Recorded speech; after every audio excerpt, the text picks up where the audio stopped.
የሩሲያው ፕሬዝዳንት ቭላዲሚር ፑቲን ሀገራቸው በዩክሬን ላይ የጀመረችውን ጦርነት አጠናክራ እንደምትቀጥል አስታወቁ። የሰሜን አትላንቲክ የጦር ቃል ኪዳን ጥምረት ኔቶና ዩክሬን የሩሲያን አየር መከላከያ ስርዓት ኢላማ ለማድረግ እየተንቀሳቀሱ ነው ስትል ሞስኮ ቁጣዋን ገልጻለች።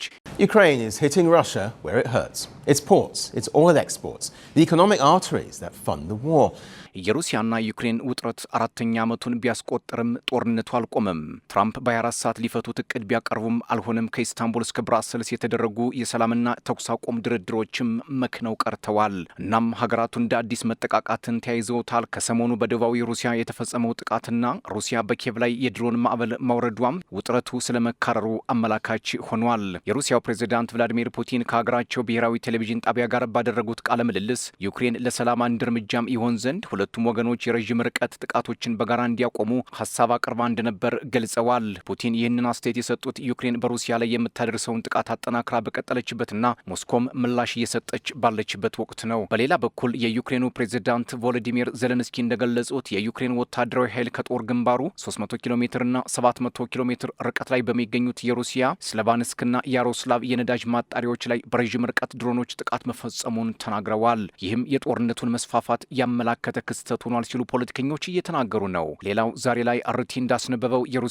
የውጭ ጉዳይ ሚኒስቴር ቃል አቀባይ ማሪያ ዛካሮቫ የሰሜን አትላንቲክ የጦር ቃል ኪዳን ድርጅት ኔቶና ዩክሬን በሩሲያ ግዛት ውስጥ ጥቃቶችን ለማድረስ የሚያስችሉ የጦር መሳሪያዎችን በጋራ ለማልማት እየሰሩ ነው ሲሉ መክሰሳቸውን ነው። እንደ ቃል አቀባዩ ዘገባ ይህ ጥረት የሩሲያን አየር ኃይል ማረፊያዎች ከጥቅም ውጭ ሊያደርጉ የሚችሉ የረዥም ርቀት ተወንጫፊና ሰው አልባ አውሮፕላኖችን ብሎም የጦር መሳሪያዎችን ማግኘትን ያለመ ነው። ሞስኮ ይህንን የኔቶና የዩክሬን የትብብር እንቅስቃሴ ገመትና ቁጣን ቀስቃሽ ስትል የፈረጀችው ሲሆን ድርጊቱ በሁለቱ ወገኖች መካከል ያለውን ውጥረት ይበልጥ ወደ ቀጥተኛና ወታደራዊ ግጭት ሊያሳድገው እንደሚችል አስጠንቅቀዋል። ማሪያ ዛካሮቫ ኔቶ ዩክሬንን በራሱ መዋቅር ውስጥ በማዋሃድ ላይ ይገኛል ካሉ በኋላ ይህም ከሩሲያ ጋር ቀጥተኛ ግጭት ውስጥ የመግባት አደጋን እየጋበዘ ብሎም በሩሲያ ግዛት ውስጥ የሚገኙ ስልታዊ ኢላማዎችን ማውደም የሚችሉ የጦር መሳሪያዎችን እንድታገኝ በግልጽ እየረዳት ነው ብለዋል። እንደ ክሬምሊን ባለስልጣናት ደግሞ በቅርቡ የወጣው የጋራ የጦር መሳሪያ ልማት ኔቶ ዩክሬንን ለማዋሃድ አዝማሚያ እያሳየ መሆኑን ይህም ከሞስኮ ጋር ወደ ግልጽ ጦርነት ሊያመራ እንደሚችል ነው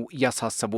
ማሪያ ዛካሮቫ ይህን ያሉት ከኔቶ ሁለቱ ስልታዊ እዝ አደረጃጀቶች አንዱ በሆነው የኔቶ የጋራ ትራንስፎርሜሽን እዝና በኔቶ ዩክሬን የጋራ ትንተና ስልጠናና ትምህርት ማዕከል ጃቴክ ትብብር ይፋ የተደረገውን የ250 ሺህ ዩሮ የጦር መሳሪያ ኮንትራት ዋቢ በማድረግ ነው። በፈረንጆቹ የካቲት 2025 የተቋቋመው ጃቴክ ራሱን በኔቶ የዝ መዋቅር ውስጥ የመጀመሪያው የጋራ የኔቶ ዩክሬን ድርጅት ሲል ይገልጻል። ማሪያ ዛካሮቫ በመግለጫቸው ኔቶ ዩክሬንን የአዳዲስ ወታደራዊ ቴክኖሎጂዎች የሙከራ ሜዳ ለማድረግ በሚያደርገው ጥረት ምክንያታዊነቱን ቀስ በቀስ እያጣና ከጊዜ ወደ ጊዜ ከፍተኛ አደጋ ወደማይለይበት ቀጠና እየገባ ነው ሲሉም አስጠንቅቀዋል።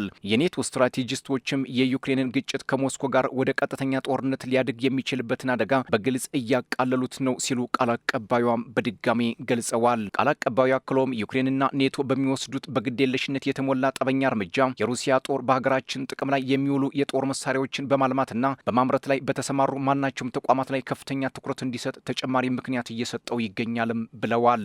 ይህ አዲስ ክስተት ይፋ የሆነው ወታደራዊ መስፋፋት እየታየ ባለበት ወቅትና የኔቶ ዋና ጸሐፊ ማርክ ሩተ የአባል ሀገራቱን መንግስታት የጦር ጊዜ አስተሳሰብን እንዲላበሱ በተከታታይ ገለጻ ባደረጉበት ወቅት ነው። ሌላው የዩናይትድ ኪንግደምና የጀርመን መከላከያ ባለስልጣናት የኔቶ አባል ሀገራት ወታደራዊ ወጫቸውን ከሀገራዊ ጠቅላላ ምርታቸው ወደ 5% ለማድረስ በሚንቀሳቀሱበት ወቅት ዜጎች በወታደራዊ ወጪዎች ላይ የሚወሰኑ ከባድ ምርጫዎችን እንዲቀበሉ አሳስበዋል። ይህ የሀገራቱ ውሳኔ አንዳች ነገር በቀጠናው ላይ ስለመኖሩ ማሳያ ተደርጎም ተወስዷል። የጀርመኑ መከላከያ ሚኒስትር ቦሪስ ፒስቶሪየስ ባለፈው ዓመት ባደረጉት ንግግራቸው ሩሲያ በፈረንጆቹ 2028 መጀመሪያ ላይ በኔቶ አባል ሀገራት ላይ ጥቃት ልትሰነዝር ትችላለች ሲሉ የተናገሩ ሲሆን ከፍተኛ ወጪ የሚጠይቅ ወታደራዊ ግንባታ ማድረግ እንደሚያስፈልግ አጥብቀው መናገራቸው የሚዘነጋ አይደለም። ሩሲያ ግን በሰሜን አትላንቲክ የጦር ቃል ኪዳን ድርጅት ኔቶ አባል ሀገራት ላይ ጥቃት የመሰንዘር ምንም አይነት እቅድ እንደሌላት ያስታወቀች ሲሆን የቀረበውን ክስ ጸረ ሩሲያም ቅስቀሳን ለማፋፋም የቀረበ ከንቱ ወሬ ስትል አብጠልጥለዋለች። የሩሲያው ፕሬዝዳንት ቭላዲሚር ፑቲን ባለፈው ሳምንት የጦር ጥምረት ወይም ኔቶ ከሩሲያ ጋር ለሚያደርገው ጦርነት ያለውን ዝግጅት አሁን ላይ በግልጽ እያሳየ መሆኑን አስታውሰው ህብረቱ ወታደራዊ አቅሙን ለመገንባት የሚያደርገውን እንቅስቃሴ ትክክለኛ ለማስመሰል የሩሲያ